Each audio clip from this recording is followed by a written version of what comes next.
ஆச்சி மசாலா. எந்த சமையலும் ருசி தேடும் ரகசியம். 20 ரூபாய். ரொம்ப டயர்டா இருக்கு. இயற்கையான டேட்ஸ், பாதாம், பிஸ்தா, கேஷு அண்ட் ஹனி கொண்டு தயாரிக்கப்பட்ட லயன் டேட் நட் பைட்ஸ். மேற்கு வங்கத்தில் சமீபத்தில் நடந்த சட்டசபை தேர்தலில் 208 இடங்களில் வென்று பாரதிய ஜனதா ஆட்சி அமைத்தது.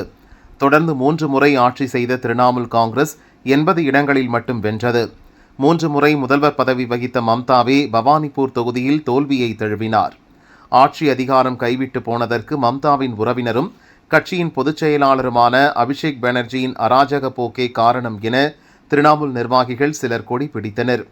கட்சி தலைமைக்கு எதிராக செயல்பட்டதாக எம்எல்ஏ ரிட்டா பிரதாவை கட்சியிலிருந்து நீக்கி மம்தா உத்தரவிட்டார். அவரது தலைமையில் அணி திரண்ட 58 எம்எல்ஏக்கள் கட்சி தலைமையின் உத்தரவுக்கு எதிராக செயல்பட்டனர்.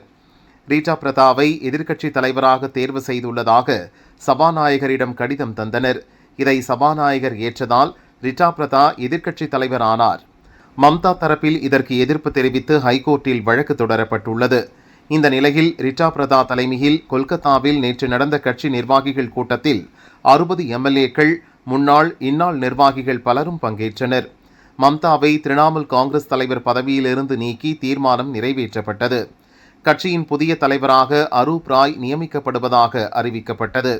அதேபோல் அபிஷேக் பானர்ஜி வசமிருந்த பொதுச் செயலாளர் பதவி பறிக்கப்பட்டதுடன் அவரை கட்சியிலிருந்து சஸ்பெண்ட் செய்தும் உத்தரவிடப்படுவதாக அறிவிக்கப்பட்டது. தங்கள் தரப்பே ஒரிஜினல் திரிணாமுல் காங்கிரஸ் என்றும் தங்களுக்கே கட்சி பெயர், சின்னம் ஆகியவற்றை பயன்படுத்தும் உரிமை உள்ளதாகவும் ரிட்டா பிரதா தரப்பினர் கூறியுள்ளனர். இது தொடர்பாக விரைவில் தேர்தல் கமிஷனை அணுகவுள்ளதாகவும் கூறினர். திரிணாமுல் காங்கிரசின் தலைமை ஆலோசகராக செயல்பட விரும்பினால் மம்தா தாராளமாக அதை செய்யலாம்.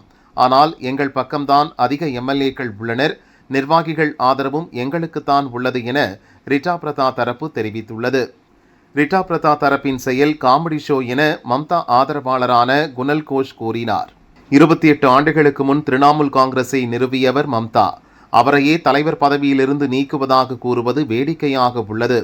திரிணாமுல் காங்கிரசின் பொதுச் செயலாளராக அபிஷேக் பானர்ஜி தொடர்கிறார். அதில் எந்த மாற்றமும் செய்யப்படவில்லை என கோஷ் கூறினார். ஏற்கனவே திரிணாமுல் காங்கிரஸைச் சேர்ந்த 20 எம்பிக்கள் கட்சியிலிருந்து விலகி என்சிபிஐ கட்சியில் இணைந்துள்ளனர். மத்தியில் ஆளும் என்டிஏ அரசை ஆதரிப்பதாகவும் கூறியுள்ளனர். இந்த நிலையில் அதிருப்தி எம்எல்ஏக்கள் ஒன்று கூடி மம்தாவின் கட்சித் தலைவர் பதவியையே பறித்திருப்பதாக வெளியான தகவல் மேற்கு வங்க அரசியலில் பரபரப்பை ஏற்படுத்தியுள்ளது.